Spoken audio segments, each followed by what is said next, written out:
आज की इस गहरी चर्चा में आपका स्वागत है। आज हम 26 नवंबर 2025 के एक आध्यात्मिक चिंतन पर विचार कर रहे हैं। नमस्कार। और इसका जो मुख्य केंद्र है वो है वर्ल्ड सर्वेंट यानी विश्व सेवक की पहचान। हमारा मकसद ये समझना है कि हमारी सबसे ऊंची पहचान क्या है और कौन सी आदतें हमें उस तक पहुंचने से रोक सकती हैं। बिल्कुल। और सोचिए, क्या कोई आम सी आदत जैसे कोई कहानी पढ़ना हमारी आध्यात्मिक प्रगति को सचमुच रोक सकती है? चलिए इस पर थोड़ा गौर करते हैं। ये चिंतन असल में आप कह सकते हैं कि आध्यात्मिक प्रगति का एक पूरा नक्शा है जो आत्म जागरूकता और सेवा पर बहुत जोर देता है। हाँ। और इसकी सबसे दिलचस्प बात यह है कि यह ऊंचे आध्यात्मिक लक्ष्यों को बहुत व्यवहारिक और रोजमर्रा की चेतावनियों के साथ जोड़ता है। तो फिर उस बिंदु से ही शुरू करते हैं जो शायद सबसे ज्यादा चौंकाने वाला है। तब पढ़ने या नॉवेल्स पढ़ने की सख्त मनाही है, इसे बेकायदे कहा गया है। सवाल यह है कि इतनी कठोर चेतावनी क्यों? इसका संबंध योग बल की धारणा से है। योग बल? हाँ, स्रोत के अनुसार ऐसी कहानियां ध्यान भटकाती हैं, आध्यात्मिक एकाग्रता को उसे कमजोर करती हैं और ये ईश्वरीय नियमों के खिलाफ हैं। तो ये सिर्फ एक सुझाव नहीं है? नहीं, बिल्कुल नहीं। इसे एक ऐसे काम के रूप में बताया गया है जिससे बहुत बड़ा नुकसान होता है और योग बल खत्म हो जाता है। इसमें यह भी बताया गया है कि सच्चा सद्गुरु केवल एक है जिसे काल भी नहीं खा सकता, यानी अकाल मूर्त। हाँ, अकाल मूर्त। इसमें एक सामाजिक पहलू भी मुझे दिखा। अगर कोई साधक किसी दूसरे साधक को ऐसा करते हुए देखता है तो उसका कर्तव्य है कि वो उसे सावधान करे। बिल्कुल, ये एक साझा जिम्मेदारी की भावना को दिखाता है, एक टीम गेम की तरह है। तो क्या नहीं करना है ये तो साफ है, पर अब सवाल है कि हमें क्या बनना है। और यहीं पर वर्ल्ड सर्वेंट की ये दिलचस्प धारणा सामने आती है। हाँ। हमें समझाया गया है कि हम ब्राह्मण इस समय सर्वेंट हैं। और यहाँ सर्वेंट शब्द का अर्थ गुलाम या नौकर नहीं है। नहीं, इसे सम्मान का पद बताया गया है। उदाहरण के लिए जैसे एक गवर्नर भी लिखते हैं आई एम ओबीडियंट सर्वेंट।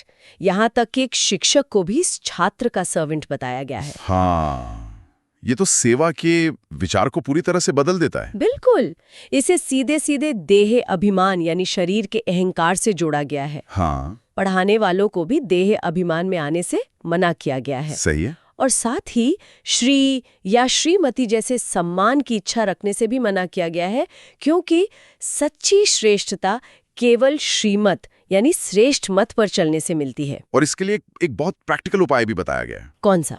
अपने लक्ष्य यानी एम ऑब्जेक्ट का चित्र हमेशा छाती से लगाकर रखना। अच्छा।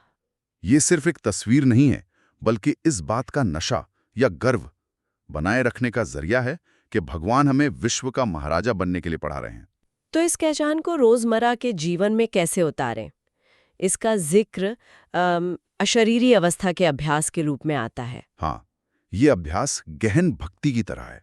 जैसे भक्त अपने इष्ट में लवलीन हो जाते हैं ना, बिल्कुल वैसे ही इसका लक्ष्य है याद में ऐसे बैठना कि देह का भान ही निकल जाए और स्वयं को आत्मा समझें। और स्रोत में इसका एक बहुत बड़ा फायदा बताया गया है। हाँ, कि ये आत्माभिमानी बनने की आदत फिर 21 जन्मों तक साथ चलती है। ये तो बहुत बड़ी प्रेरणा है। बहुत बड़ी। और ये आंतरिक अवस्था बाहरी कर्म से जुड़ी है। बताया गया है कि सारा दिन सेवा का नशा और उमंग रहना चाहिए। अच्छा। तो ये अशरीरी अवस्था ही निस्वार्थ सेवा करने की शक्ति देती है। आइए अब धारणा के लिए मुख्य बिंदुओं को समझते हैं। पहला, लक्ष्य का चित्र साथ रखना और ये नशा रखना कि हम श्रीमत पर चलकर फूलों के बगीचे स्वर्ग के मालिक बन रहे हैं। और दूसरा, सेवा का बहुत शौक रखना, बड़े दिल से सेवा करना और दूसरों को बेगर टू प्रिंस बनाना। ये बेगर टू प्रिंस बनाना ये बहुत दिलचस्प है। हाँ, किसी को सिर्फ मदद देना नहीं, बल्कि उसे उसकी हीन भावना से निकालकर आत्मसम्मान का एहसास कराना, उसे भिखारी के मानसिकता से निकालकर राजकुमार जैसी सोच देना।